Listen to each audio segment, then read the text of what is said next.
భక్షమో లక్ష్యమా? పద్యాలు అడగ. భక్షము భక్షించుట లక్ష్యమా?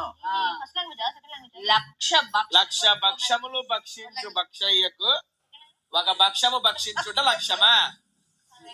లక్ష భక్షములు భక్షించు భక్షయ్యక భక్షములు భక్షించు లక్షయ్యకు కాదని లక్షయ్య. నాకు లక్ష భక్షములు భక్షించు లక్ష్మయ్యకు లక్ష భక్షములు భక్షించు లక్ష్యమా? లక్షయ్య కాదు లక్ష్మయ్య. లక్ష భక్షములు భక్షించు లక్షయ్యకు లక్ష్మయ్య. లక్ష భక్షములు భక్షించు లక్ష్మయ్యకు ఒక భక్షం ఇదే నువ్వు డ్రాగన్ ని పికాకు లక్ష భక్షములు భక్షించు లక్ష్మయ్యకు ఒక భక్షము భక్షించడము లక్ష్యమా? లక్ష భక్షములు భక్షించకు లక్ష్మయ్యకు భక్షించకు కాదు లక్ష భక్షములు భక్షించు లక్ష్మయ్యకు లక్ష లక్ష లక్ష లక్షలు కాదు. ఒక భక్షము భక్షించడం లక్ష్యమా? లక్ష భక్షములు